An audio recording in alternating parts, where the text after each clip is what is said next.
In a town forgotten by time, where trouble rides in with the wind and legends fade slower than scars, they chose the wrong person to provoke, and by the time they realized, it was already too late. Rain fell steady over the rusted tin roofs of Far Hollow, pattering like old bones rattling in a box.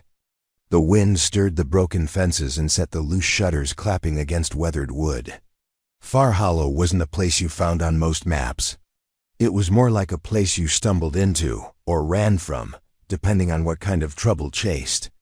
On that morning, trouble arrived in the shape of a girl. She came walking down the main road barefoot, mud streaking her legs and her coat 2 sizes too big, draped over her like an ill-fitting promise. The town hadn't seen anyone new in weeks, not since the railroad bypassed them for the last time, leaving silence where once there had been trains and news and mail. Now the only thing that moved was dust and memory. Her name was Cal, short for Callista, though she never said that out loud. Names were like secrets. The fewer you gave away, the more you kept safe. She was 17, maybe 18, though her eyes carried more winters than that.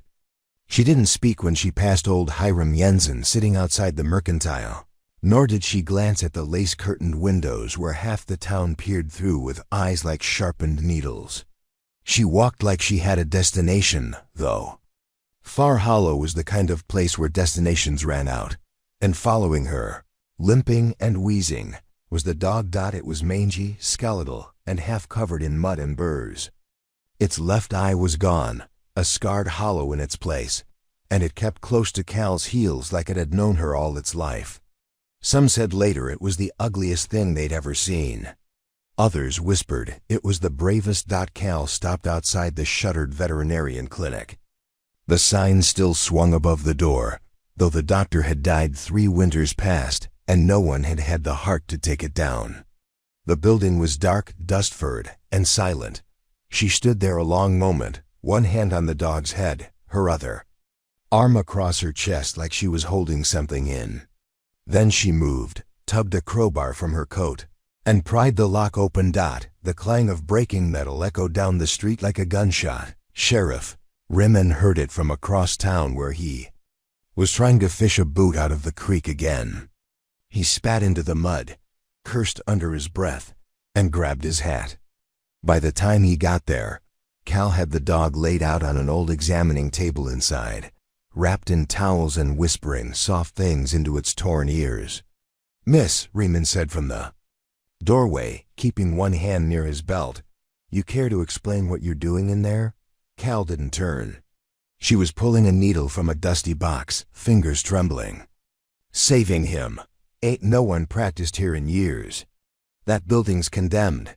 "So was he," Cal said, finally looking at him. "But I'm still trying." Rimmon squinted. She was younger than he thought, but something about her felt older. "That your dog? He followed me." "Why you here?" She shrugged. "Nowhere else to be." He sighed, stepped inside, and looked at the dog. It should have been dead already, a mess of wounds, broken ribs, and a gash along its flank deep enough to see bone. But the damn thing was breathing, barely. Rimmon looked at her again. "You even know what you're doing?" Cal didn't blink. Enough, and maybe she did. Because 3 days later, the dog still lived. She never left the old clinic. Cleaned it, swept. It burned herbs for the smell. Some nights she didn't sleep, just sat beside the table with the dog's head in her lap. Rimmon came by twice a day, bringing bread, water, and 100 unasked questions. She answered few. Word spread fast, like it always does in towns with more past than future. They said she talked to the dog like he talked back. That he never barked, just watched, like he understood things. Some started calling him Ghost. Others called him Devil. Rimmon called him Lucky, because no creature should have lived through that. But he did, and then one night he was gone. The door hadn't been forced. The window was cracked open. Cal woke with blood on her hands and the table empty. No tracks, no howling. Just silence. She searched for a week. Through woods, across creeks, Through the haunted corners of the valley, no one dared walk after dusk. She never found him, and then Cal disappeared too. Ryman kept her coat, hung it behind his desk like a memorial. Far Hollow went on being Far Hollow until one winter night years later, when the moon hung like a blade in the sky and the trees moaned like ghosts. That's when the wolves came. 3 of them, lean as hunger, eyes like burning coals. They walked into town like they owned it, silent, sure, unafraid. And behind them came a 4th, larger, slower, with a limp in his step and one eye-scarred shut. The old dog, except he wasn't just a dog anymore. He stopped in front of the sheriff's office, sat down, and stared at the door. Then, out of the dark, came a figure. A woman, coat flapping in the wind, mud on her boots. Cal. Ryman opened the door, heart thundering. "Miss?" She looked up. Older now, stronger, but the same eyes. "It's time," she said. "Time for what?" She pointed to the distant ridge. Figures moved. "There, dozens, maybe more, for reckoning. Before we jump back in, tell us where you're from. If this story moves you, please subscribe. Tomorrow, I have a special story for you." Snow had begun to fall by the time Cal crossed the edge of town. Not soft flakes like storybooks promised, but hard pellets of ice that stung the skin and left welts if you stood still too long. The wolves moved with her like extensions of her. Shadow, silent and certain. Behind her, the dog limped at a measured pace, never straying from her left side. Far Hollow had changed in her absence. Buildings sagged a little more. Roofs had caved under time's weight. But some things remained. The porch swing outside the church still creaked with the wind. The general store window still bore the faded sign from a war no one remembered. And Sheriff Ryman's light was still on. Cal moved with purpose. Sheriff Ryman met her halfway down the wooden steps. He hadn't drawn his gun, though his fingers hovered near it, not out of fear, out of habit. "You look the same," he said. "You don't," Cal replied. He smiled, a tired, crooked thing. "You never said goodbye." There wasn't anything left to say. Behind her, the wolves fanned out, their heads low, eyes scanning every shadow, every rooftop. Ryman glanced toward the ridge. The figures were still there, closer now. He could count at least 20. "Who are they?" Cal didn't answer immediately. She looked past him, toward the jailhouse, then toward the old saloon. Raiders. Ryman's mouth went tight. Thought they stuck to the highway towns. They did. Until they didn't. The wind howled through the empty alleys, stirring papers and ghosts. Cal lowered her voice. "They followed me here."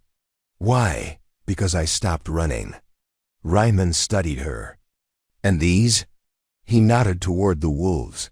She looked at the scarred dog beside her, her voice a whisper. "Family." In the distance, a horn blew. A long, low sound like a warning drawn from some old, forgotten war. The figures on the ridge began to descend. Ryman drew his revolver.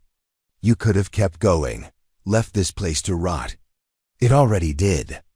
Cal stared into the falling snow. "But not everyone deserves to be forgotten with it." The sheriff nodded once. "Then let's give 'em a fight they'll remember." By midday, the town had been warned. Doors barred. Lanterns lit, old weapons dusted. Off. There weren't many fighters left. Far Hollow had never been a place for warriors. Just farmers, widows, and stubborn men with too much past and not enough future.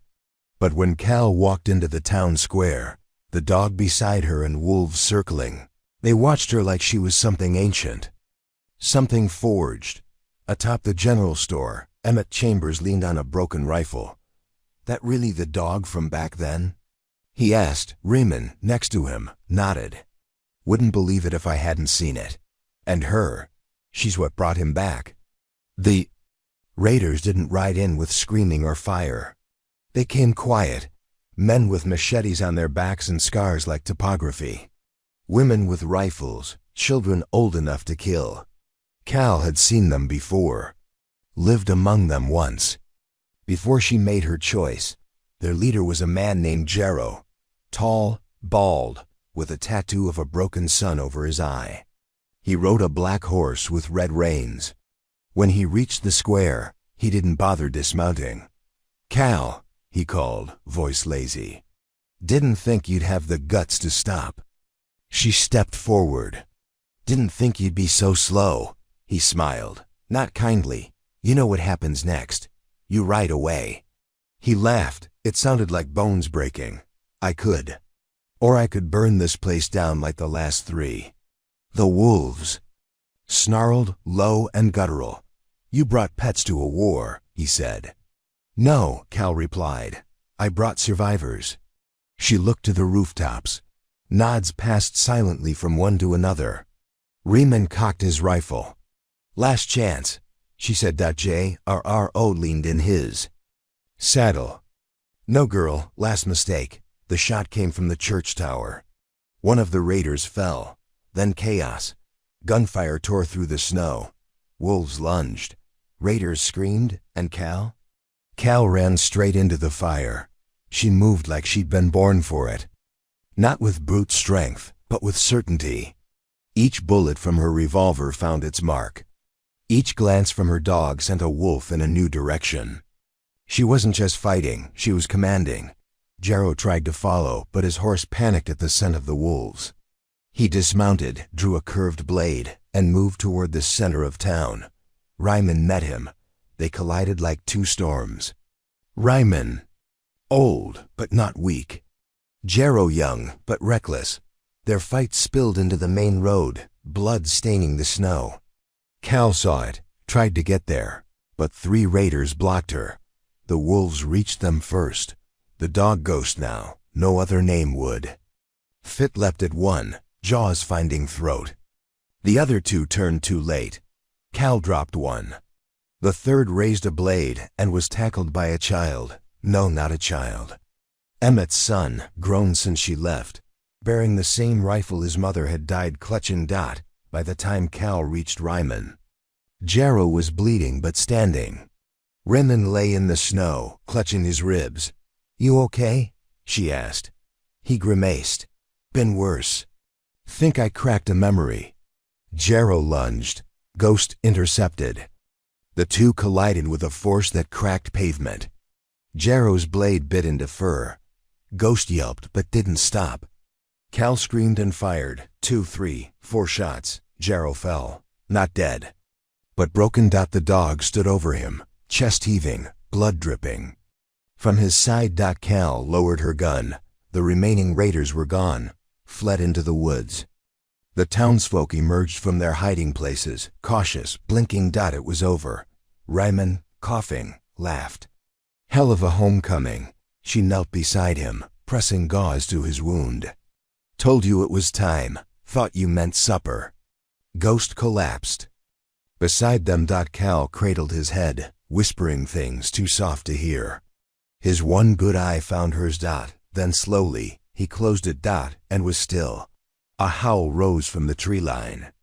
Then another. Then a dozen. The wolves gathered, silent.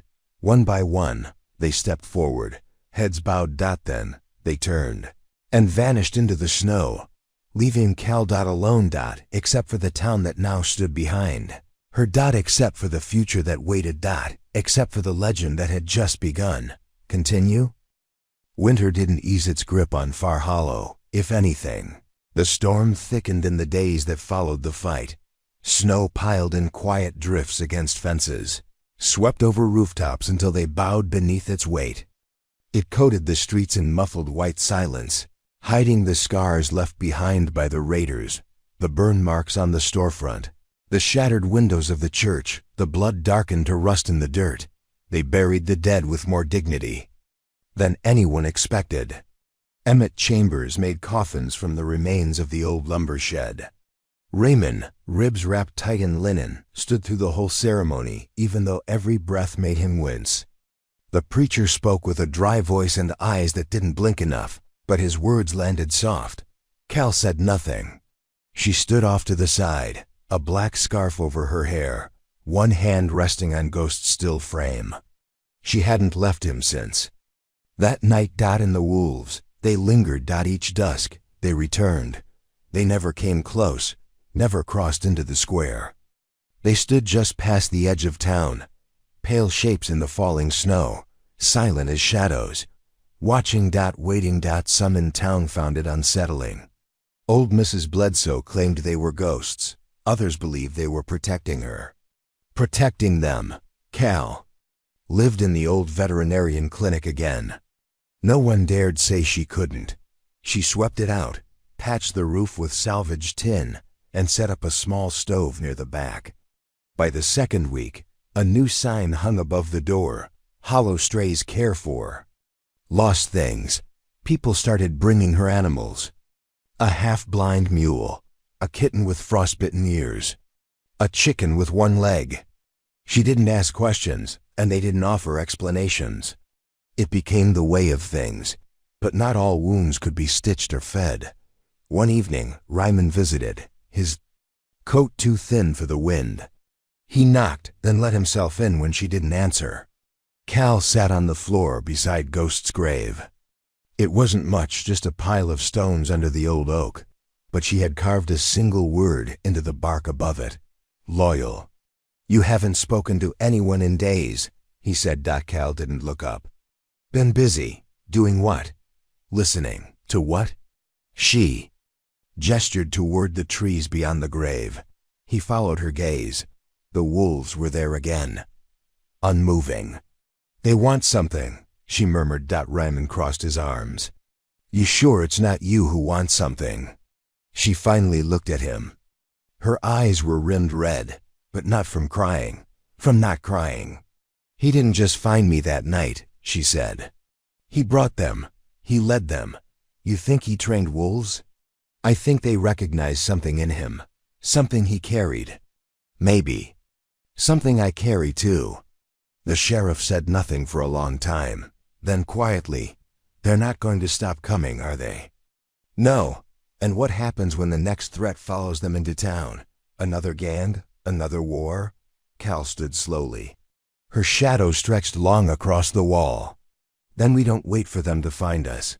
The town held a meeting. First in 20 years. Folks packed into the church, some out of curiosity, some out of fear. Cal stood at the front. Ryman beside her, one hand still cradling his ribs. She didn't raise her voice. She didn't need to. Far Hollow stood on its own for too long. She began. When the world moved on, we got left behind. But that doesn't mean we disappeared. Murmurs in the crowd. We survived because we kept quiet. Kept our heads down. Let others pass us by. But that doesn't work anymore. The world's too loud, too hungry. Someone shouted from the back, "What do you expect us to do? Start a militia?" "No." Cal said, "I expect us to remember who we are. And who we could be." She gestured to the window. Beyond it, the wolf shapes loomed in the mist. "They protect what's theirs, so do we." A silence settled. Then Emmett Chambers stood. "We got no army, girl. We don't need one," she said. "We need a pack." And slowly, like ice cracking on a frozen pond, heads began to nod. She trained them, not with rifles, but with movement. With quiet, with instinct. She took them into the woods, taught them to track, to read signs in the dirt, to know when something was wrong by the way birds stopped singing. She showed them how to move through trees without breaking twigs, how to listen like animals do. Children followed her like pups. Adults followed out, of curiosity that turned into respect. Even the sheriff joined, hobbling along, correcting their aim with tired wisdom. They set tripwires around the borders of town, dug trenches, built alarms from cans and bells. Not walls, but senses. Not barriers, but warnings. The wolves watched. Sometimes they helped. When a bear wandered too close, it found itself surrounded by pale fur and bared teeth. When a drifter tried to steal from the granary, he was found 20 miles west, barefoot and babbling about eyes in the snow. Far Hollow changed, became something new, a town with a heartbeat that pulsed with memory and teeth. But nothing could prepare them for what came next, because one night, under a moon too red to be real, the wolves howled not from the ridge, but from within the town, and Cal knew, before she even rose from her bed, that this time the danger wasn't coming to Far Hollow. It already gotten in. Continue. The moon bled red across the snow. It wasn't an eclipse, not really, not one that anyone had predicted. Riemann had asked around on the radio bands, and the amateur astronomer up in Bent Hill confirmed it. The moon wasn't supposed to look like that, but there it was, high above Far Hollow, casting a crimson light that made the town look like it was trapped under a sheet of stained glass. Shadows stretched long, and every sound seemed sharper, more brittle. And the wolves howled from within. Cal sat up in her cot, eyes already narrowed before she swung her feet onto the cold floor. The air felt wrong. Not cold, not warm, just wrong. She threw on her coat, slipped a knife into her belt, then opened the clinic door. They stood in the square, 5 wolves, none of them familiar. Their eyes gleamed not with the cautious curiosity she'd seen in Ghost and his pack, but with hunger. Mean, hollow hunger. The kind that didn't care about loyalty or memory. She stepped outside slowly. The wolves didn't move, just stared. A scraping sound behind her. She turned. A figure emerged from the alley, not a man. Not entirely. Too tall, too thin, dressed in patchwork clothes and fur. His hair hung in ropes. His skin looked stretched, like it barely fit, but it was his eyes that made her freeze. Yellow, too yellow, animal yellow. Evening, he said, voice like dry leaves. You must be the girl. She didn't answer. Heard about you, heard about the dog, heard about the wolves, so I thought, maybe it's time I visit. The wolves at his heels growled, their bodies vibrating like wire pulled too tight. Who are you? Cal asked. He grinned, teeth like a cracked tombstone. Just another stray. She took a step back. The wolves followed. Then came the howls. From the tree line. The real pack. Cal didn't look away from the stranger. You brought them inside. He shrugged. Didn't have to do much. Doors were open. Behind him, 2 more figures stepped from the shadows. Women this time. One had scars across her arms that glowed faintly in the moonlight. The other carried a walking stick made of bone. The wolves on their side swelled to 8. Cal back toward the sheriff's office. She needed Riemann. She needed answers. Riemann was already awake. He met her at the door, rifle in hand, expression grim. You see 'em? He asked. I saw them. They're not raiders, not like Jero. No, worse. He nodded, jaw tight. Heard stories, when I was young, about skinwalkers. Men who lived too long with wolves, started to forget they weren't beasts. These aren't stories anymore. They stepped onto the porch. The figures were still in the square, and the wolves circled. Then came the voice. We're not here to kill anyone, said the yellow-eyed man. We're here to make an offer. Not interested, Riemann called back. You don't even know what it is, still not interested. The man laughed. Too bad, because your town's built on bones. You just haven't dug deep enough. Cal stepped forward.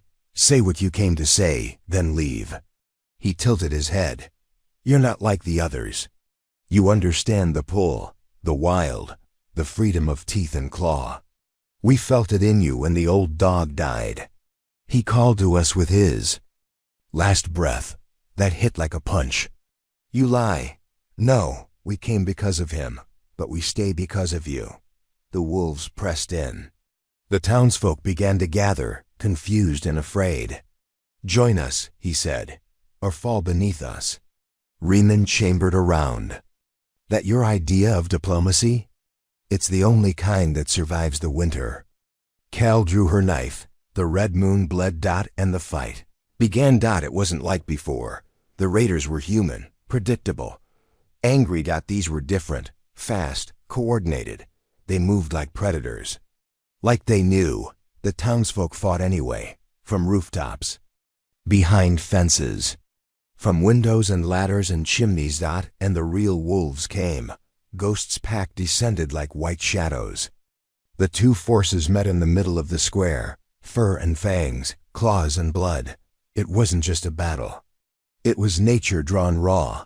The yellow-eyed man came for Cal. She met him halfway. He was strong, too strong. Each blow sent her staggering. But she was smarter, quicker, angrier. He pinned her against the clinic wall. "You fight like you don't know what you are," he hissed. "I do," she spat. She drove the knife into his side. He howled. Not a man's scream, a beast's, and the red moon turned pale. The others fled. Their spell broken. Cal collapsed beside the grave.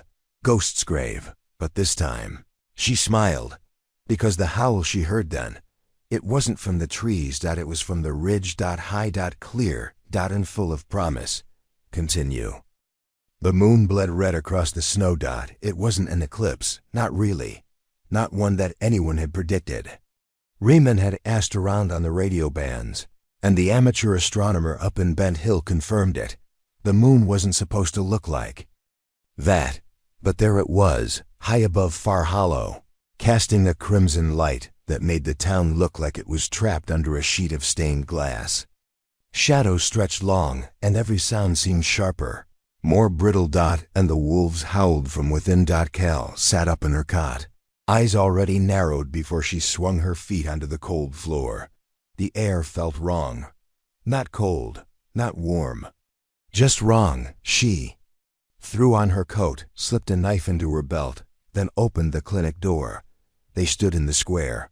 5 wolves, none of them familiar.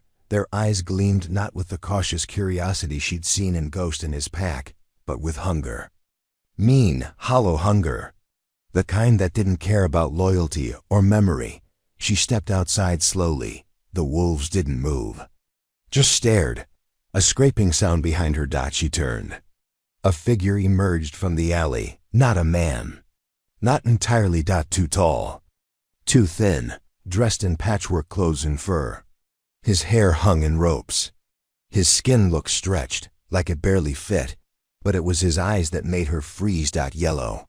Too yellow. Animal yellow. "Evening," he said, voice like dry leaves. "You must be the girl." She didn't answer. "Heard about you. Heard about the dog. Heard about the wolves. So I thought, maybe it's time I visit." The wolves at his heels growled, their bodies vibrating like wire pulled too tight. "Who are you?" Cal asked. He grinned. Teeth like a cracked tombstone. "Just another stray." She took a step back. The wolves followed. Then came the howls. From the tree line. The real pack. Cal didn't look away from the stranger. "You brought them." "Inside." He shrugged. "Didn't have to do much. Doors were open." Behind him, 2 more figures stepped from the shadows. Women this time. One had scars across her arms that glowed faintly in the moonlight. The other carried a walking stick made of bone. The wolves on their side swelled to 8. Cal back toward the sheriff's office. She needed Riemann. She needed answers. Riemann was already awake. He met her at the door, rifle in hand, expression grim. "You see 'em?" he asked. "I saw them. They're not raiders, not like Jarrow. No, worse." He nodded, jaw tight. "Heard stories, when I was young, about skinwalkers. Men who lived too long with wolves. Started to forget they weren't beasts. These aren't stories anymore." They stepped onto the porch. The figures were still in the square, and the wolves circled. Then came the voice. "We're not here to kill anyone," said the yellow-eyed man. "We're here to make an offer." "Not interested," Riemann called back. "You don't even know what it is, still not interested." The man laughed. "Too bad, because your town's built on bones.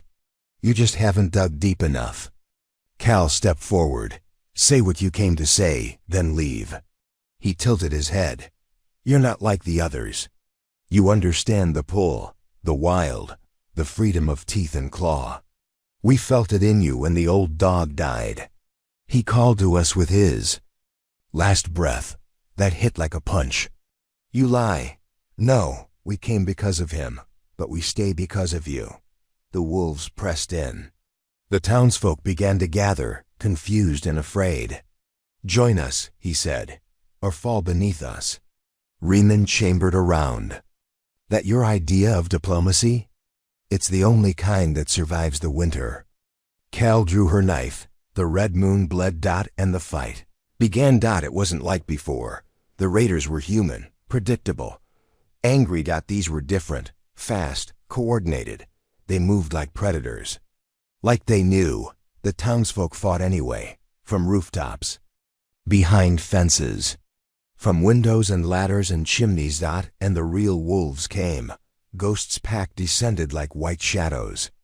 The two forces met in the middle of the square, fur and fangs, claws and blood. It wasn't just a battle. It was nature drawn raw. The yellow-eyed man came for Cal. She met him halfway. He was strong, too strong. Each blow sent her staggering. But she was smarter, quicker, angrier. He pinned her against the clinic wall. You fight like you don't know what you are, he hissed. I do, she spat. Dot, she drove the knife into his side. He howled. Dot, not a man's scream, a beast's, and the red moon turned pale. Dot, the others fled. Their spell broken. Dot, Cal collapsed beside the grave. Ghost's grave, but this time, she smiled, because the howl she heard then, it wasn't from the trees. Dot, it was from the ridge. Dot, high. Dot, clear. Dot, and full of promise. Continue. By morning, the red hue had left the sky. The snow turned soft again, white and brittle like dried-out bone. Smoke curled from chimneys. Wolves limped through drifts, licking wounds and mourning the ones who hadn't returned. Cal woke with blood. In her mouth, a cracked rib, and the unmistakable taste of someone else's fury in her teeth. The yellow-eyed man was gone. Riemann confirmed it.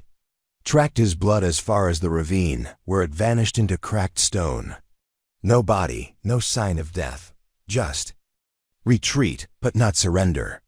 He'll come back, Riemann said, pouring 2 cups of strong coffee in the clinic. That kind don't let go easy. Cal wrapped her coat tighter around her. Let him. Next time we won't wait for him to make the first move. The town was quieter than usual. Not scared, not anymore, but thinking. Learning to live with the aftermath. They'd tasted war, again, and come out standing. Again. But Far Hollow was no longer a town on the edge of nowhere. It was something else now. Something hunted. Something alive. They buried the dead without crying. That was one of the new rules. Not because mourning was forbidden, but because the wolves didn't understand tears. They understood silence, stillness, the language of the forest. So the townsfolk spoke in gestures, not sobs. Cal carved new names into the memorial tree. Under Ghost's bark-cut epitaph, she added 3 others. One was a child, one was a baker, one was a man who never spoke more than 20 words in a day. All died fighting. All died free. We need a signal, said Emmett one morning, eyeing the horizon. A way to warn the outer farms. If this happens again, it will, Cal replied. So they built towers. 3 of them, made from scavenged beams and rusted nails. Each one crowned with a copper bell that rang hollow and clear when the wind was right. They planted one on the northern ridge, another near the river bend, the third on the roof of the old train station, long abandoned, and they taught the wolves to recognize the sound. It was during one of these training days that it happened. A child, no older than 9, went missing. Name was Bethy, daughter of the tanner. Known for her red scarf and her knack for sneaking pastries from Miss Ellery's WINDO WSIL load, she had gone out to feed the goats. Didn't come back. Within minutes, the bells rang. The wolves answered first. Cal followed their tracks, north, through bramble and brush. She moved faster than she should have, every inch of her body aching from the last fight. But something deeper than pain drove her. By dusk, they found the scarf, tangled in a thorn bush. Torn. Blood. Not much. But enough. Then, silence. The pack circled the bush. One sniffed the air and whined. Cal crouched, heart hammering. Bethy? No answer. She stood, then heard it. A growl. Low, guttural, not a wolf. A throatier sound. Harsher. She drew her blade. The wolves formed a crescent around her. Branches cracked ahead. Something moved through the brush. Fast, 4 legs. Then 2. Then. It stood. Not quite a man. Not quite a beast. Its skin was gray with frost. Eyes black as pitch. It carried something in its arms, a bundle wrapped in rags. Bethy, Cal whispered. The creature turned its head. Mouth opened. A voice emerged. Trade. Cal's blood turned to ice. Trade for what? The thing gestured to her. Then the wolves. You them. Take girl, you stay. Bethy stirred. Alive, barely. Cal took a step forward. The wolves growled. You think you can bargain with me? She said. The thing tilted its head. Already did. Ghost gave howl we came. This our cost. Cal's hand trembled, not from fear, from fury. He didn't call you. He died protecting this town. You twist that into leverage? It grinned. All calls have echoes, some heard wrong. She stepped forward. The wolves didn't stop her. You want me? Fine, but let the girl go first. The creature lowered the bundle gently. Bethy rolled over. Eyes open, shivering. Run, Cal whispered. She did. As the girl vanished into the trees. The creature lunged. Cal met it mid. Leap. Steel and claws collided. Blood sprayed the snow. Wolves dove in, teeth ripping, howls rising like sirens. It ended fast. Too fast. Cal stood over the broken thing, breathing hard. Blood on her coat. On her hands. You want to twist his legacy? She spat, then bleed for it. They returned to town by moonrise. Bethy rode on Ryman's shoulders. The bell towers were silent. The wolves scattered. Into the hills again, tired. Watching. Cal sat at the edge of the graveyard that night. Ghost stone. A lantern beside her. You didn't call them, she said aloud, but they came anyway. The wind answered, dry, cold. She pulled out a scrap of leather. Began carving. Another name for the tree. Callista. She wasn't dying. She was becoming. This story took us a long time. If you like it, subscribe. Now back to the story. She looked back at the town. Lights in windows. Smoke from chimneys, still alive, still standing, still hers. Continue? 3 weeks passed with no snow. The silence after a storm can be worse than the storm itself. Far hollow breathed, cautiously, like an animal nursing an unseen wound. The kind that only flares up when you run too far or breathe too deep. Cal knew the feeling well. She spent her mornings walking the perimeter. The wolves followed at a distance, never close, but never out of sight. She didn't command them anymore. They were companions now, equals. Something had shifted the night. She carved her own name into the tree. It wasn't death she was marking. It was the line she'd crossed. Spring arrived like a whisper. Buds on trees, water melting off eaves. A sparrow nesting in the rafters of the jailhouse. Ryman leaned against the post outside, watching it. He no longer carried his gun on his hip, but it wasn't far. Looks like peace, he said when Cal joined him. Sometimes it looks that way before it ends. He glanced at her. You ever let your guard down? Once? And? It cost me more than I can say, Ryman nodded. Didn't push. He knew her rhythms by now, like the wind. Like the wolves. She nodded toward the horizon. Something's coming. The man with the yellow eyes again? Worse. The boy arrived on the 5th day of spring. Barefoot. Dusty. Half-starved. He stumbled into town mid-morning, clutching a folded piece of paper. Ryman caught him before he collapsed. What is it? Cal asked, kneeling beside him. He handed her the book. Note. Only 3 words scrawled in a frantic hand. Help. They took her. Cal looked at the boy. Who? He pointed north. My sister. Men in masks. They ride like ghosts. No sound. No warning. Took her and burned everything. By sundown, they were packed. Not all the townsfolk. Just a few. Emmett. Ryman. 2 young mothers who refused to be left. Behind. 3 wolves. And Cal. They followed the boy's direction for 2 days. Through blackened trees. Past ash-covered hills. They found the farm. Gone. Only one wall remained standing. The fireplace. And in the soot, scrawled in something dark, silence feeds the hungry. Cal stared at it a long time. Raymond stepped aside. Her.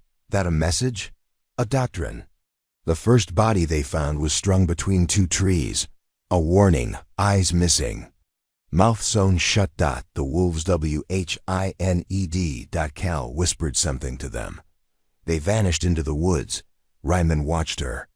You still trust them to come back? They always do. And if they don't, then I go where they went.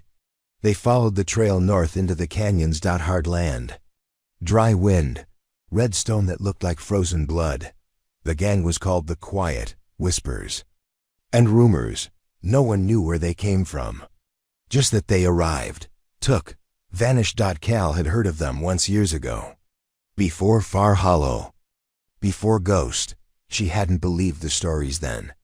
She did now. On the 4th night, they found the fire, still warm. Ring of stones. 3 burnt logs. And next to it, the girl's scarf. Red. Just like Bethy's had been. Cal knelt and lifted it, gently. Then froze. Emmett noticed first. What is it? She held it up. Inside the folds. A tooth. Too long. Too thin. Not human. Not wolf. They're not just kidnappers, Cal whispered. What are they? She stood slowly, eyes on the ridge. Collectors. That night, the wolves returned. Blood on. Their jaws. One carried a strip of leather, carved into it. We hear you, girl who howls. Raymond read it twice. That meant for you, Cal nodded. You ever howl? She didn't answer. Didn't need to. In the dark, she stood by the cliff, arms raised. And for the first time since Ghost died, she opened her mouth and let the sound rise. It wasn't human. It wasn't wolf. It was both. And it echoed for miles. Continue. The canyon answered. Not with an echo, with another howl. Not quite human.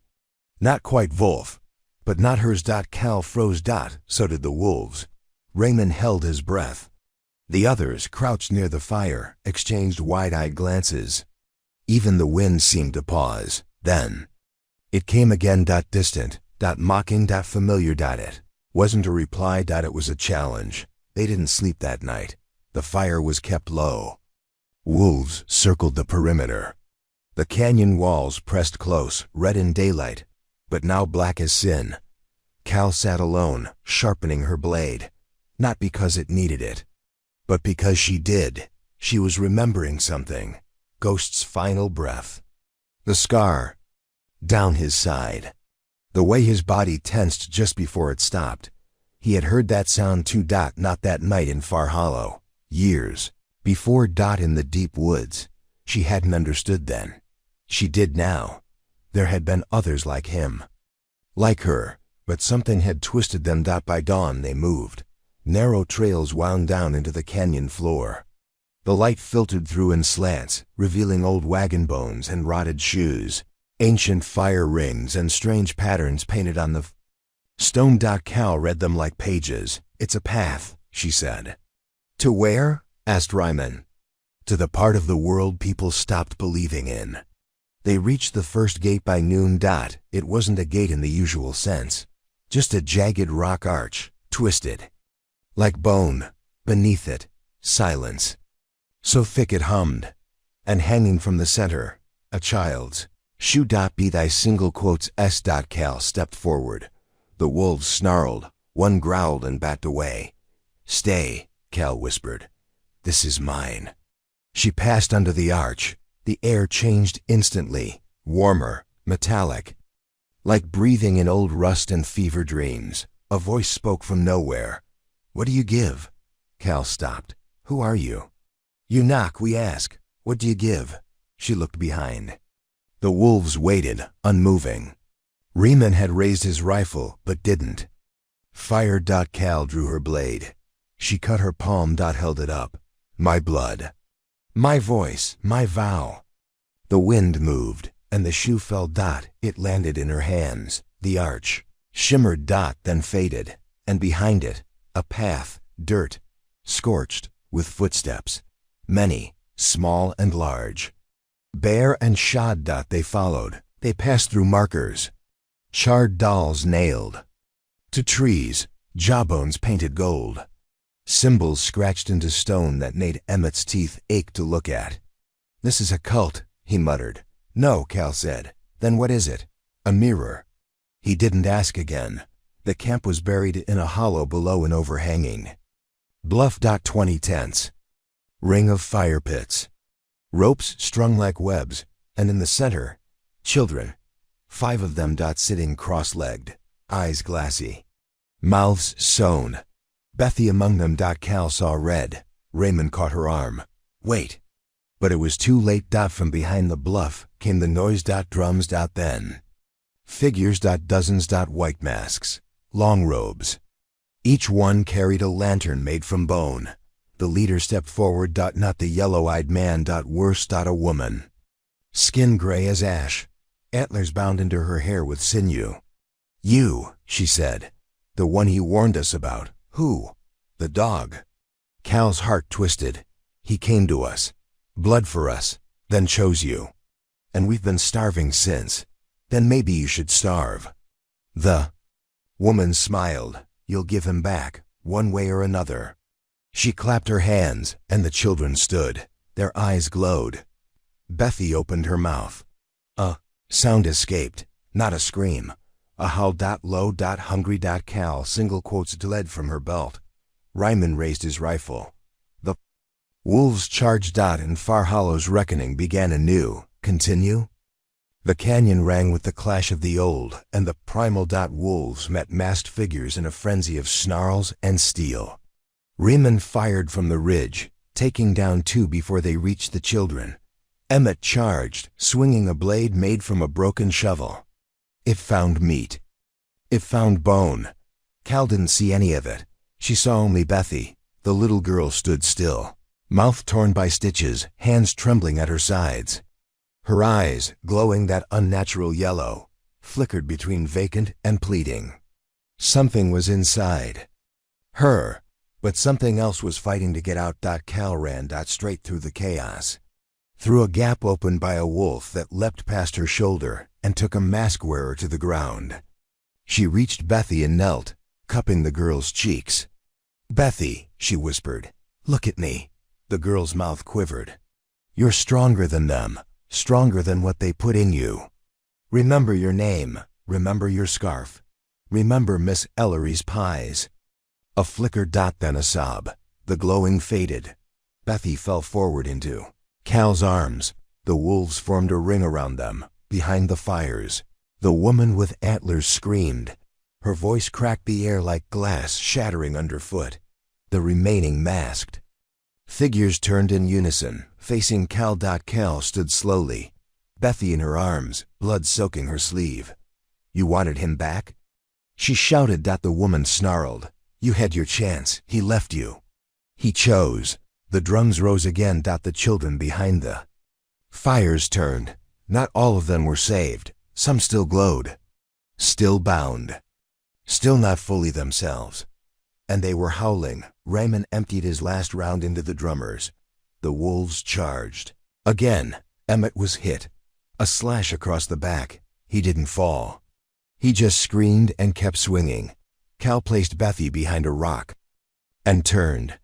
The antlered woman raised both arms. From behind her, the canyon cracked. A fissure, wide, deep. From it came the shadows, not men, not wolves. Something else.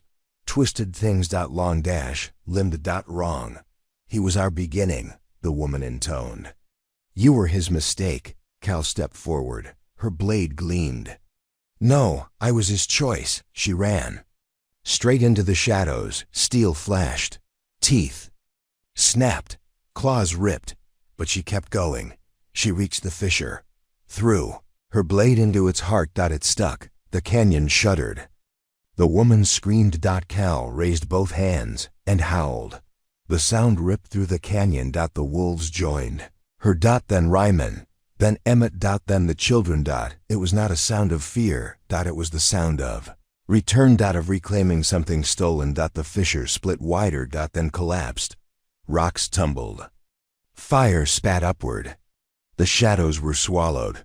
The antlered woman fell to her knees. Then she too vanished into the earth. Silence. Smoke. Then coughing. Then the whimper of a child. Then wolves. Bloodied. But alive. Cal stood amid the dust, chest heaving, blade gone, hands raw. Bethy stumbled toward her. Ryman followed. Emmett limped. The children who could be saved clung to each other. Those who couldn't would be buried with dignity. The canyon, once alive with death, now held only silence. They burned the camp. No songs. No prayers.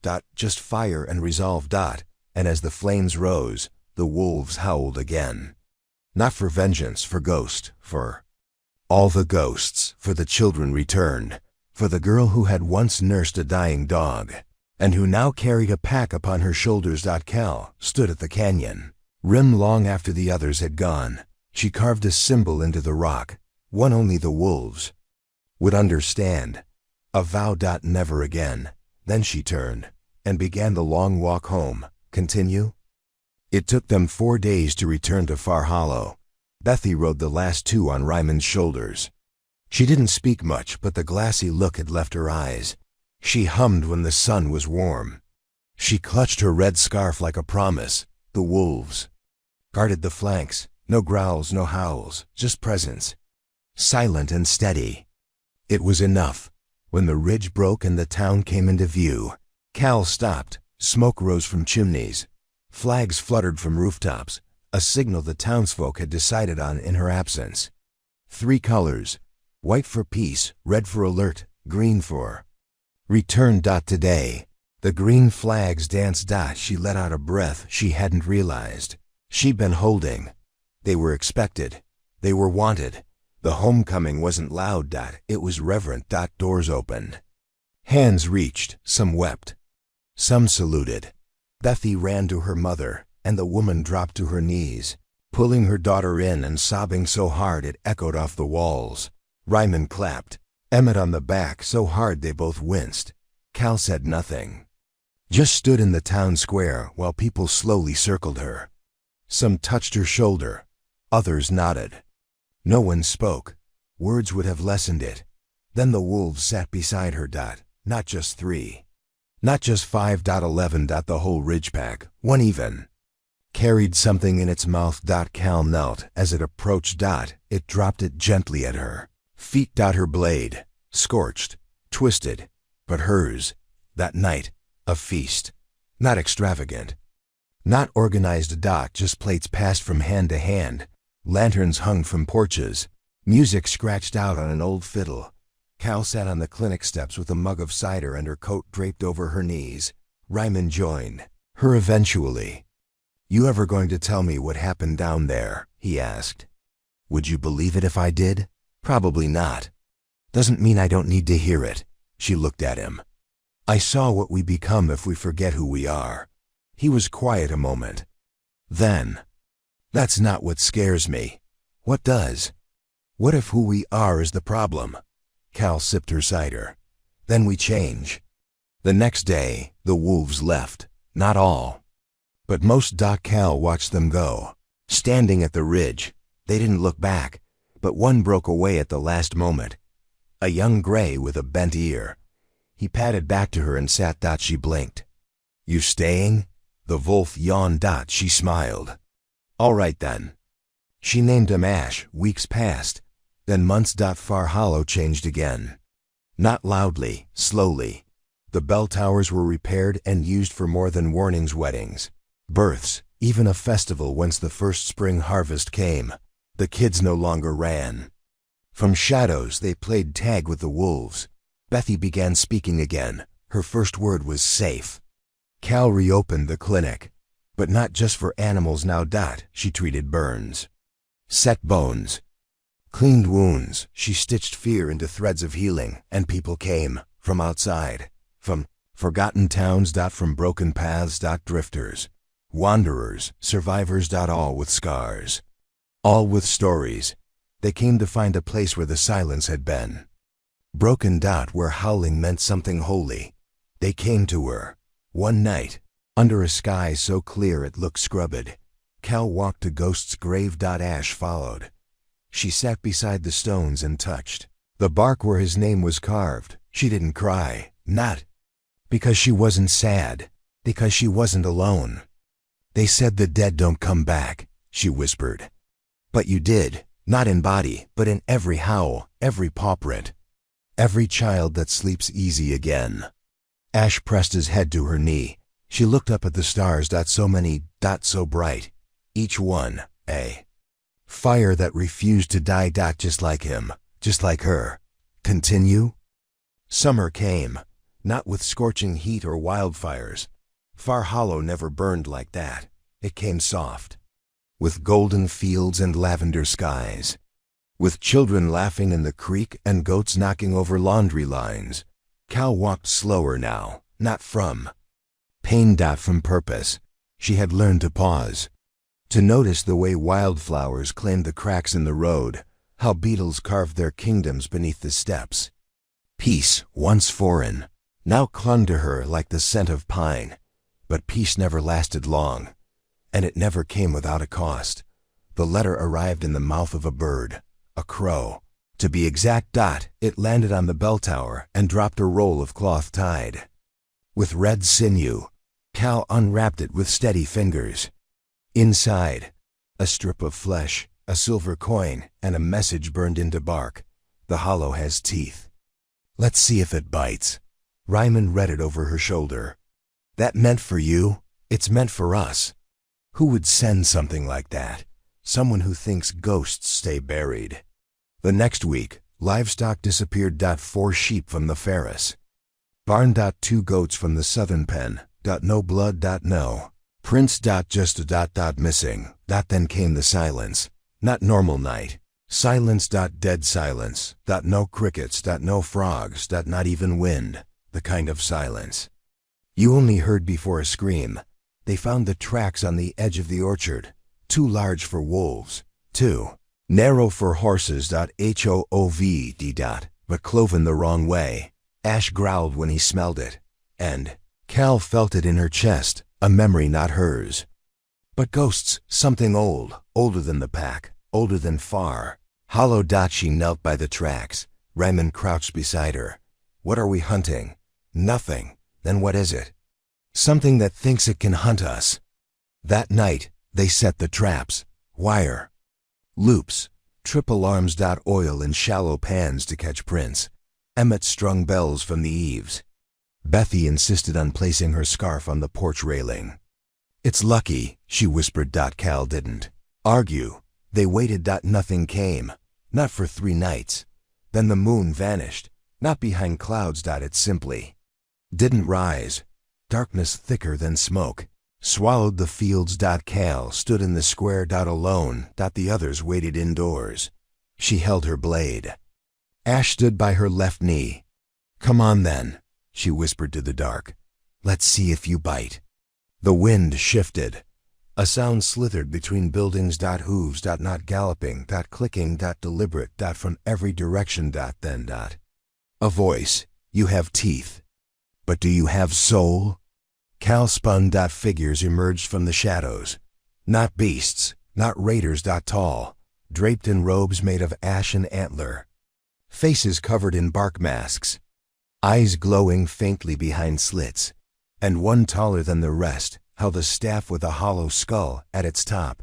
We are the hallowed, it intoned. You have taken what was once ours. The wolves chose us. Wolves forget. We remember. Then you remember wrong. The figure raised the staff.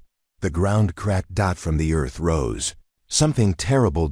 It looked like a dog, but it wasn't. It looked like Ghost, but at WSN single quotes. Its body was patchwork. Its fur burned at the edges. Its eyes. Familiar. Cal took a step back. Ash growled, then whimpered. You made this, she whispered. The hollowed leader nodded. From the pieces you left behind. Cal stepped forward. You don't get to wear his memory. She drew her blade. The thing snarled and lunged. Continue? The thing that wore Ghost's face leapt, but Cal didn't move. She stood, still as stone, until the last moment, then twisted sideways, blade flashing. The creature crashed into the spot where she'd been, tearing up earth with claws that hissed. Like steam. Ash lunged. Not at the creature. At the masked figure holding the staff. Cal understood instantly. This wasn't a beast to be killed. It was a puppet, and the strings led to the one behind it. The hollowed didn't expect Ash to break formation. Staff wielder stumbled back, caught off guard. Ash sank his teeth into the figure's arm, dragging him down. The spell broke. The creature faltered. Its form flickered. The illusion thinned. And in that heartbeat, Cal saw through the false body. She saw a cage of bone, a soul. Trapped, not Ghost, but something used like him. She roared and drove her blade straight through the creature's chest. It didn't bleed. It screamed. The kind of scream that empties birds from trees and shatters windows. The hollowed recoiled. Ash released his grip and limped back to her. The staff cracked in two. The creature fell. Smoke poured from its mouth, then vanished like mist at dawn. The remaining hollowed backed away. But Cal wasn't done. You think you can conjure pain and name it justice? She shouted. You think grief makes you gods? One of them stepped forward, smaller, younger. Their mask slipped. A girl, eyes wide. We just wanted him back, she said. Cal lowered her blade. So did I, but not like that. Not ever like that. The girl dropped her mask and ran. The rest followed. By morning, the town stood quiet. No more illusions. No more false ghosts. Bethy found Cal by the river. Did you win?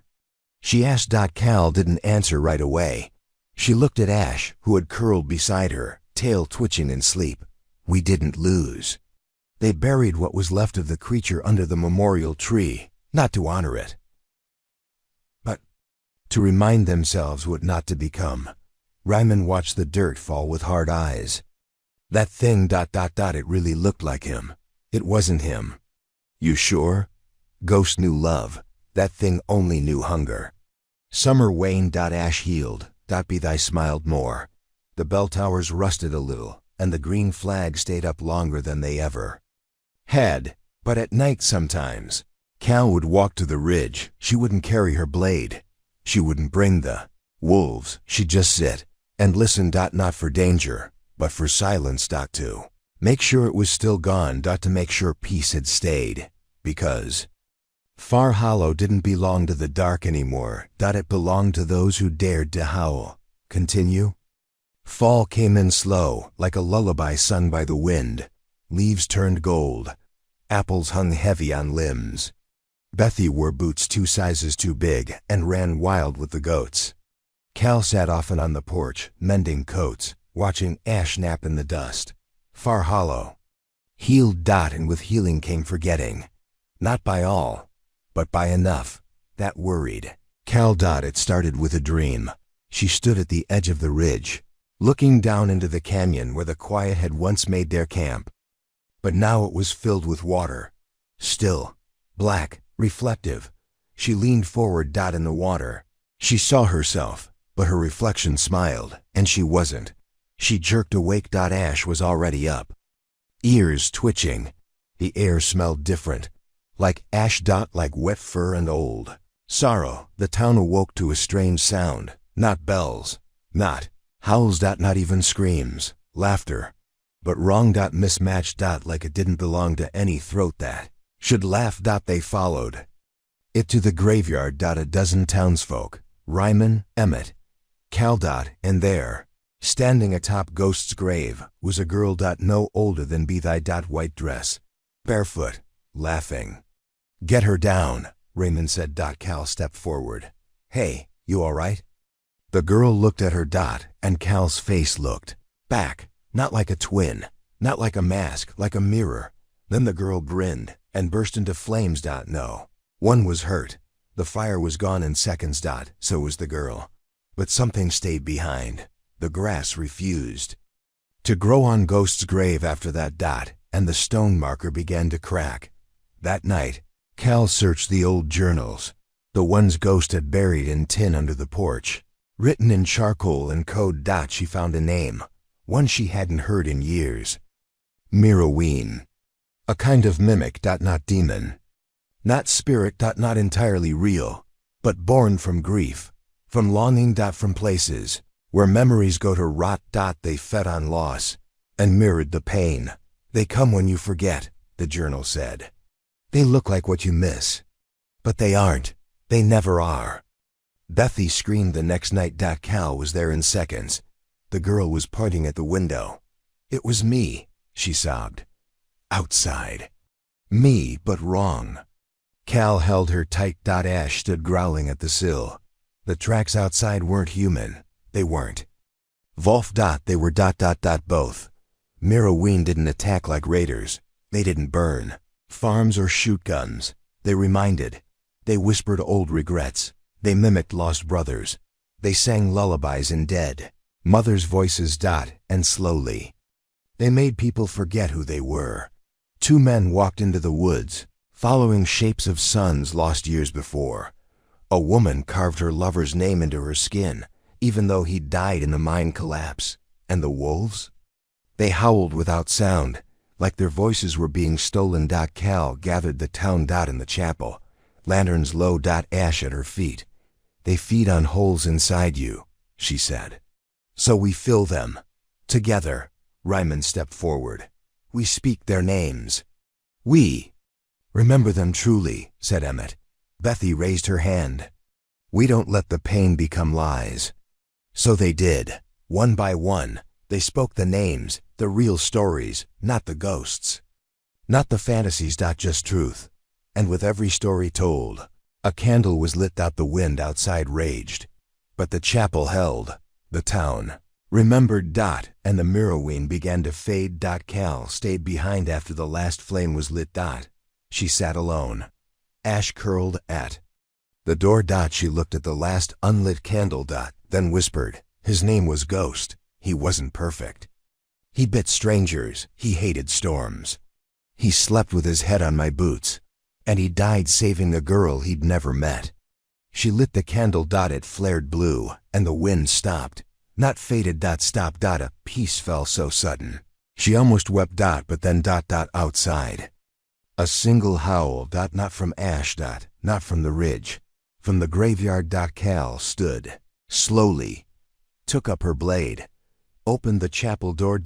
And stepped into the silence once more. Continue? Fall came in slow, like a lullaby sung by the wind. Leaves turned gold. Apples hung heavy on limbs. Bethy wore boots 2 sizes too big and ran wild with the goats. Cal sat often on the porch, mending coats, watching Ash nap in the dust. Far Hollow. Healed. And with healing came forgetting. Not by all, but by enough. That worried Cal. It started with a dream. She stood at the edge of the ridge, looking down into the canyon where the Quiet had once made their camp. But now it was filled with water. Still, black, reflective. She leaned forward. In the water, she saw herself, but her reflection smiled, and she wasn't. She jerked awake. Ash was already up. Ears twitching. The air smelled different, like ash. Like wet fur and old sorrow. The town awoke to a strange sound. Not bells. Not howls. Not even screams. Laughter. But wrong. Mismatched. Like it didn't belong to any throat that should laugh. They followed it to the graveyard. A dozen townsfolk. Ryman, Emmett, Cal. And there, standing atop Ghost's grave, was a girl. No older than be thy white dress, barefoot, laughing. Get her down, Riemann said. Cal stepped forward. Hey, you all right? The girl looked at her. And Cal's face looked back, not like a twin, not like a mask, like a mirror. Then the girl grinned and burst into flames. No. One was hurt. The fire was gone in seconds. So was the girl. But something stayed behind. The grass refused to grow on Ghost's grave after that. And the stone marker began to crack. That night, Cal searched the old journals, the ones Ghost had buried in tin under the porch. Written in charcoal and code. She found a name, one she hadn't heard in years. The Miroween. A kind of mimic. Not demon. Not spirit. Not entirely real, but born from grief, from longing. From places where memories go to rot. They fed on loss and mirrored the pain. They come when you forget, the journal said. They look like what you miss, but they aren't. They never are. Bethy screamed the next night. Cal was there in seconds. The girl was pointing at the window. It was me, she sobbed. Outside. Me, but wrong. Cal held her tight. Ash stood growling at the sill. The tracks outside weren't human. They weren't. Wolf. They were. Thoth. Miroween didn't attack like raiders. They didn't burn farms or shoot guns. They reminded. They whispered old regrets. They mimicked lost brothers. They sang lullabies in dead mothers' voices. And slowly, they made people forget who they were. Two men walked into the woods, following shapes of sons lost years before. A woman carved her lover's name into her skin, even though he'd died in the mine collapse. And the wolves? They howled without sound, like their voices were being stolen. Cal gathered the town. In the chapel. Lanterns low. Ash at her feet. They feed on holes inside you, she said. So we fill them. Together. Riemann stepped forward. We speak their names. We remember them truly, said Emmett. Bethy raised her hand. We don't let the pain become lies. So they did, one by one. They spoke the names, the real stories, not the ghosts. Not the fantasies. Just truth. And with every story told, a candle was lit. The wind outside raged, but the chapel held. The town remembered. And the Miroween began to fade. Cal stayed behind after the last flame was lit. She sat alone. Ash curled at the door. She looked at the last unlit candle. Then whispered. His name was Ghost. He wasn't perfect. He bit strangers. He hated storms. He slept with his head on my boots. And he died saving a girl he'd never met. She lit the candle. It flared blue, and the wind stopped. Not faded. Stopped. Peace fell so sudden. She almost wept. But then. Outside. A single howl. Not from Ash. Not from the ridge. From the graveyard. Cal stood, slowly, took up her blade, opened the chapel door. And stepped into the silence once more. Continue. Winter approached gently that year. Snow didn't fall so much as settle. It dusted the fields like sugar, crept into the porch corners, lined the chapel roof. The cold didn't bite. It kissed, crisp, clean, familiar. Cal stood in front of the old schoolhouse, now converted into a hall. Children laughed inside. Someone was playing a fiddle badly. And outside, wolves watched the doors like guards born to the role. Ash sat beside her, tail wrapped neatly around his paws. You miss running?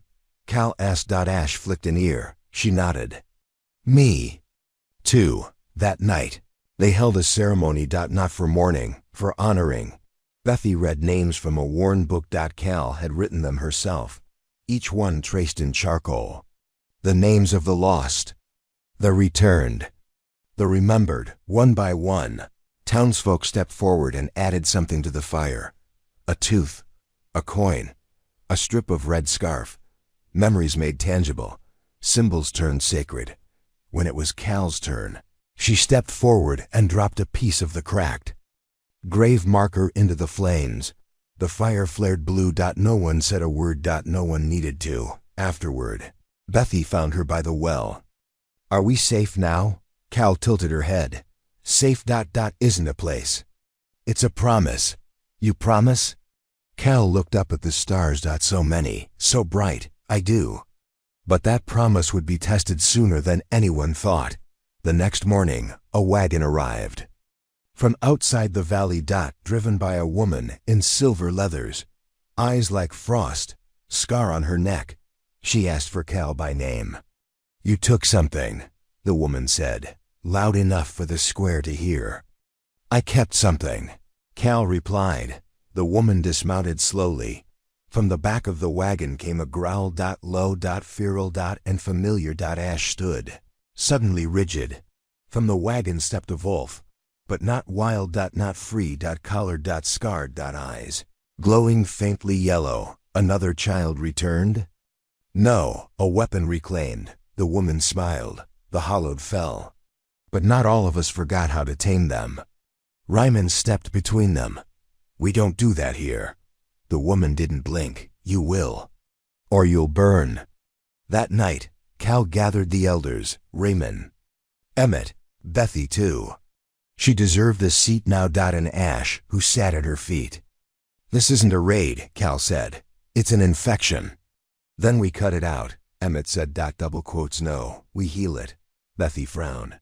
How? Cal looked to Ash. By showing them what was never theirs to command.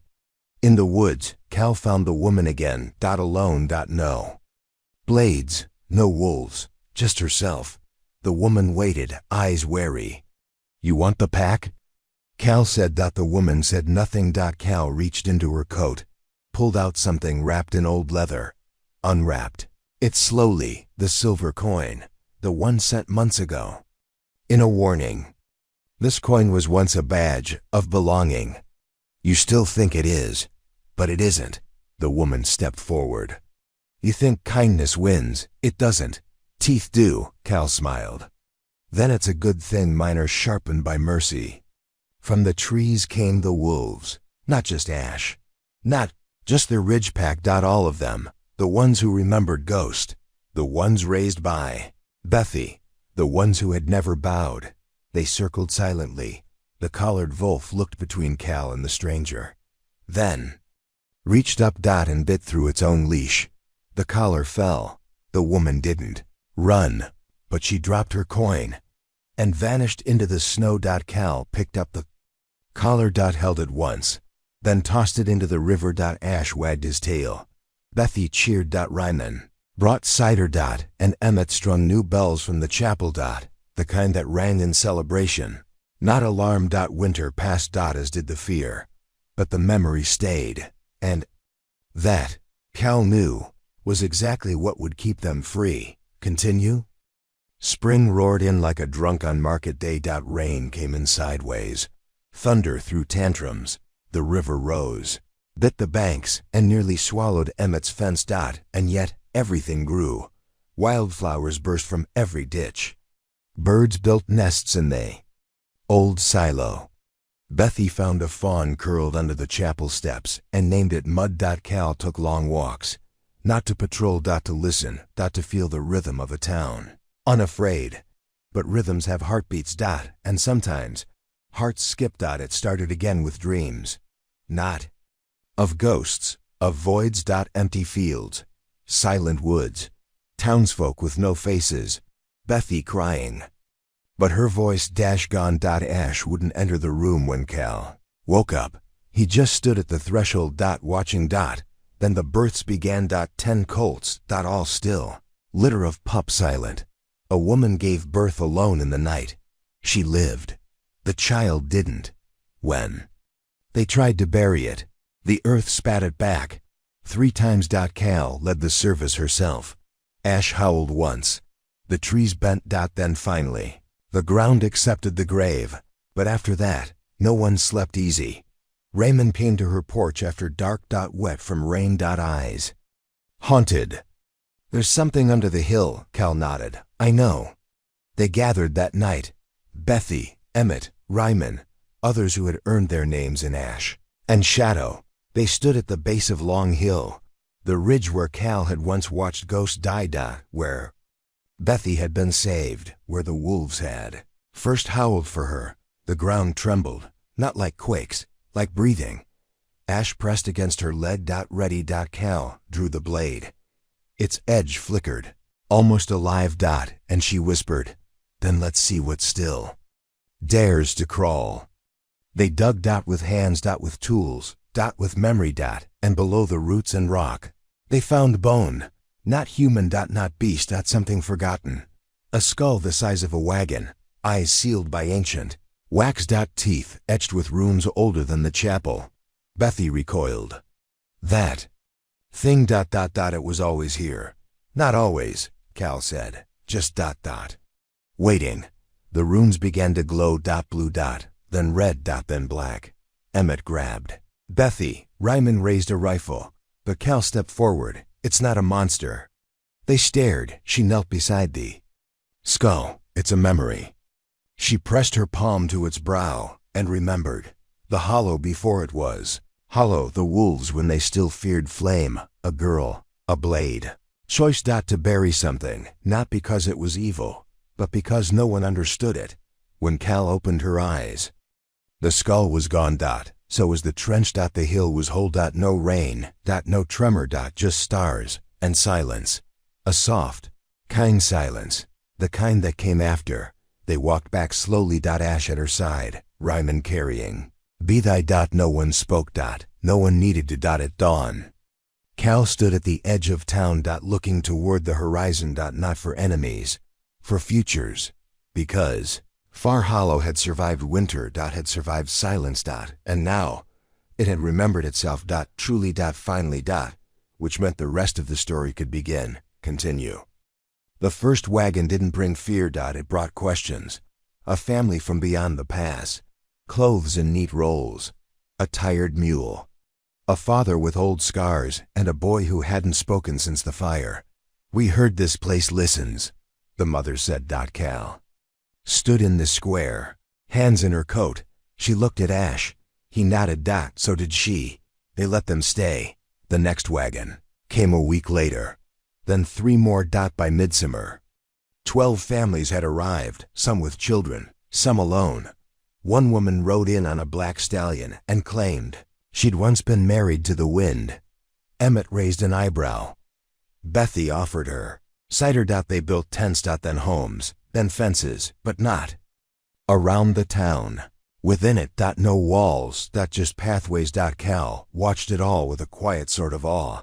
She remembered when Far Hollow had barely had enough people to ring the bell. Now the bells rang twice a day. Once for joy. Once for memory. Always for both. But growth brought echoes. A child wandered into the woods and returned 3 hours later, eyes glowing faintly. Bethy sat with her until it faded. Man tried to bury his grief in silence, only to find the chapel, candles flickering wildly whenever he entered. Cal walked with him, listened, then let him talk beside Ghost's grave. Candles calmed. A woman saw her dead husband's shape in the river, but instead of running, she knelt. Whispered truth. Tears, not fear. That night, the river glowed silver. Only once, just enough. One evening, Cal stood on the ridge, watching campfires blink like new constellations across the valley. Ash beside her. Bethy, taller now, leaned against her. "Are we a town again?" she asked. "No," Cal said. "We're more." "What's more than a town?" Cal smiled. "A story." But even stories have rivals. From the east came word. Another settlement. Larger. Stronger. Led by men who called themselves cleaners. They claimed purity, claimed wolves were curses, claimed Far Hollow was a threat. They sent a messenger. Boy, young, nervous. "Your wolves disturb our dreams," he said. "Your people sing too loud. Your dead do not sleep." Rinnan chuckled. Cal said nothing. Bethy stepped forward. "They dream because they're free. We sing because we remember. And our dead? They sleep just fine. It's your fear that keeps you up." The boy blinked. Then fled. Weeks passed. No attack.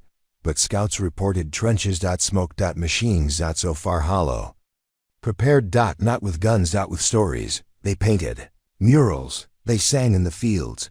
They taught the new children to speak the names of those lost correctly. They built no walls, but every house had a bell.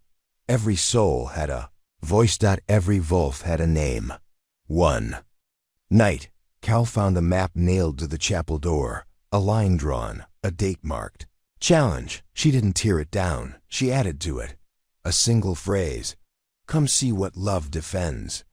Then she rang the bell, and every soul in Far Hollow answered. Not with fear, not with steel, with howls, and with hearts ready to write the next chapter in flame if they had to continue. The morning of the marked day broke red. Not from blood, from light, the kind that slants between storm clouds and bathes everything in an uneasy glow.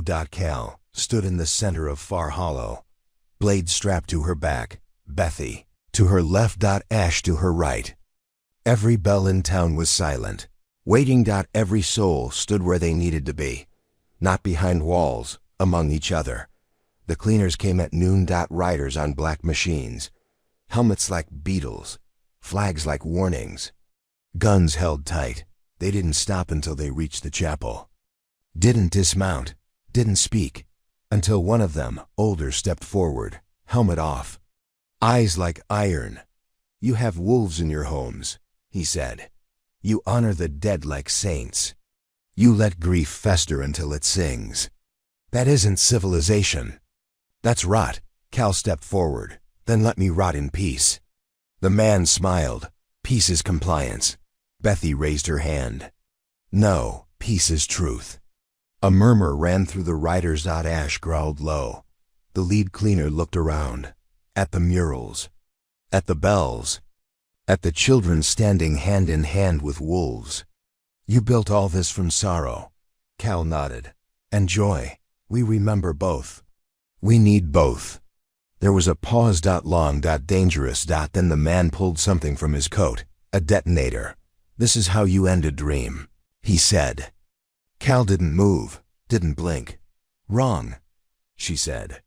"That's how you prove one." Then she screamed. Not in fear, in command. And every wolf in Far Hollow answered. From rooftops. From shadows. From beyond the fields. Not attacking, watching. Thousands. Silent. The cleaners froze. The man's hand trembled.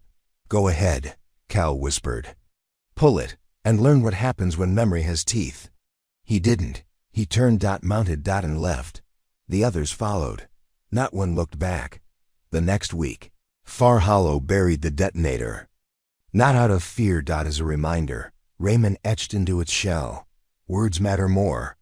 Bethy tied a ribbon around it. Ash peed on it. It felt complete. And then came the letters. From nearby towns, from wanderers, from those who heard what had happened and wanted in. Not to hide. To belong. They didn't ask to be protected. They asked to be taught how to grieve without losing themselves, how to howl with hope. How to sing without forgetting. Cal wrote back. Every letter. By hand. She sent seeds with each one, and a single sentence: "This soil grows what's true." Then she planted more. Not just crops. Stories. Be thy. Started a school. Ash sat in on every lesson. Wolves curled beneath the windows like warm rugs. Children read by candlelight.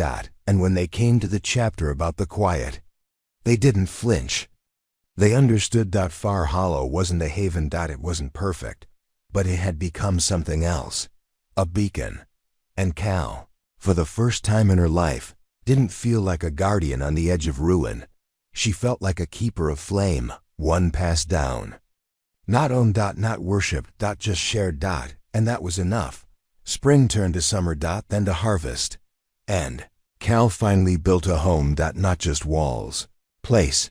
With windows that caught morning sun. With a porch wide enough for Bethy to sketch. With a roof that held up against storm and time. She carved one word above the door. Remember. And beneath it, in letters only the wolves could read.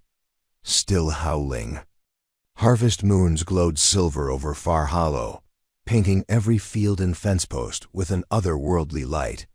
Cal stood at her threshold, watching swallows wheel in the sky, their calls distant and urgent, like messages she could almost understand.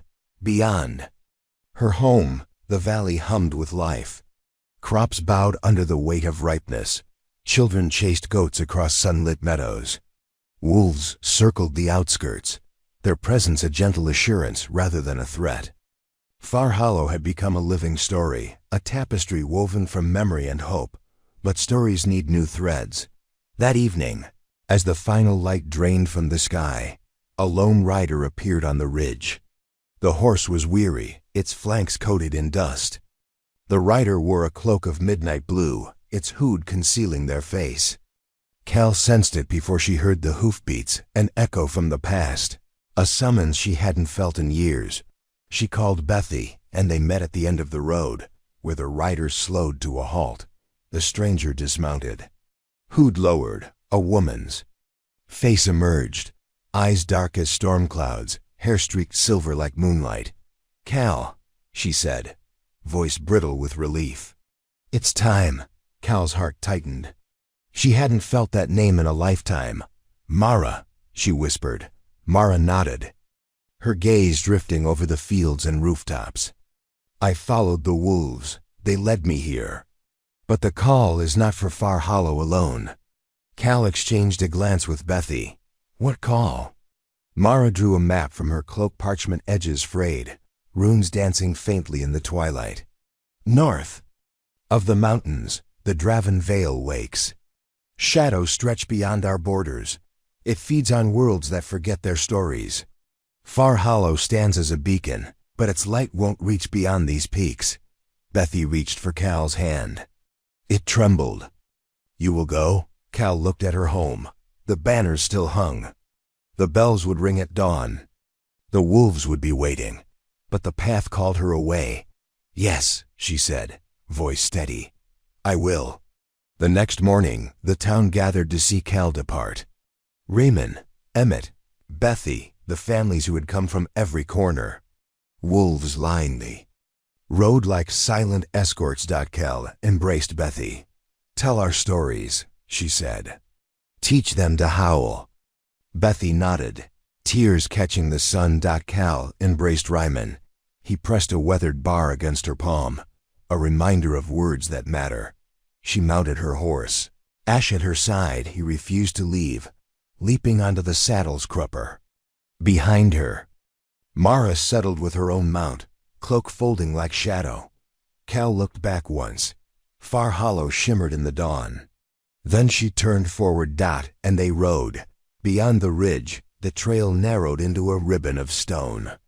The mountains loomed, jagged, teeth against the sky. Wolves padded alongside, their eyes bright with purpose. Mara led, her instincts guiding them through passes where no wolf would follow. Days passed in silent communion. They shared water at frozen streams, sheltered in caves lined with ancient runes, and stood watch under the stars. Mara taught Cal new symbols, how to read the language of stone and shadow, the runes that held the world's memory. On the seventh night, they camped beneath a sky swept by aurora. Cal lay beside Ash, staring at the ribbons of color. She thought of Far Hollow's flags, the green of growth, the red of remembrance. Mara passed her a bowl of stew. "Tomorrow we reach the Vale," Cal swallowed, "and face whatever waits." Mara's eyes reflected the lights above. "We will show it our teeth and our hearts." At dawn, the Draven Vale spread below them, a basin of mist and timber, silent as a dream. No birds called, no wind stirred. Even the wolves approached with caution. They rode down a winding path into the fog. Trees rose like watchers, their branches gnarled as fingers. Suddenly, the dogs began to howl a chorus, echoing off invisible walls. Shapes moved in the mist, shadows coalescing into forms. Cal reined in her horse, heart steady. She slid her hand to Mara. And together, they stepped into the Vale's hush, where memory and darkness warred beneath the harvest moon. "Before we drop you into darkness, tell us where you're joining from, and if this journey stirs you, subscribe for more tales of wolves and memory.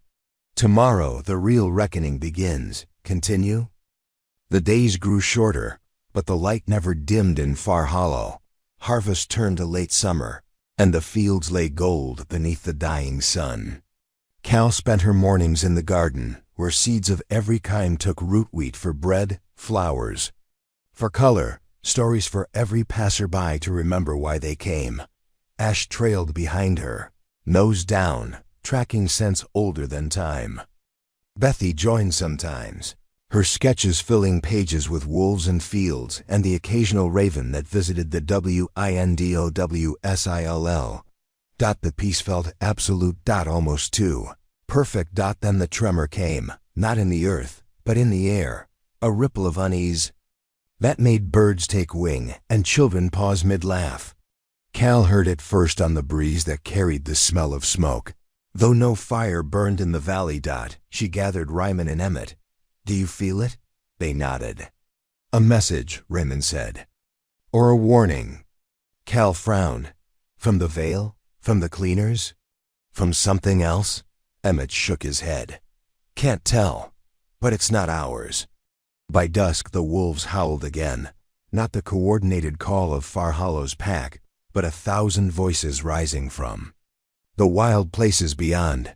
The townsfolk stood on their porches, listening. The wind carried the sound like an old song, sad, sweet, and full of longing. "What does it mean?" Cal's eyes gleamed. "It means the world remembers." U.S. That night, under the harvest moon, a caravan arrived. Bound in leather and bone, bearing lanterns that glowed with soft white fire. People from the Vale, survivors of the dark places, come to learn the songs Cal had taught Bethy. They stepped out, weary but unbroken. A woman approached with tears like rain. "We heard the wolves howl again. We followed them." Cal offered her hand. "Welcome home." They feasted. Not for victory, but for return. Tables groaned with bread and cheese, cider, and grain cakes. Bells rang soft. Fiddles scratched out dusty tunes until dawn crawled into the eastern sky. Ash danced on his haunches. Bethy sang in clear, childish voice. Cal laughed. For the first time, she let herself believe that this was more than memory. It was future, and the final tremor, if it came, would be answered not by fear, but by song. Next, the Draven Vale stretched out before them like a living wound. Mist curled through the trees, hiding shapes that fluttered just beyond the edge of sight. Ghosts of memory, half-formed dreams, echoes of laughter long silenced. Cal pressed the map closer to her chest, Mara's steady presence beside her, and Ash crouched at her feet, ears pricked and body taut. "This is the heart of forgetting," Mara whispered, her breath visible in the cold air. "Where stories go to fade." Cal nodded. "Then we'll remind them." With a soft whistle, Ash led the way, weaving through birch and spruce, the wolves of Far Hollow fanning out behind like a living tide. At each step, Cal felt the Vale's pull, the pull to forget, to let go, to drift into silence. But with every pain, she whispered a name. A story. She spoke of the child who found warmth in stray kittens. She spoke of the old musician whose fiddle charmed the winter wind. Voices carried on the breeze, weaving into the Vale's gloom like threads of light. Shadows recoiled. At the center of the Vale, they found the well of memories, a stone basin choked with brambles and rusted tokens. Coins, lockets, letters, the offerings of those who'd surrendered their pasts. Cal reached in and lifted a single coin, tarnished and warm as a heartbeat.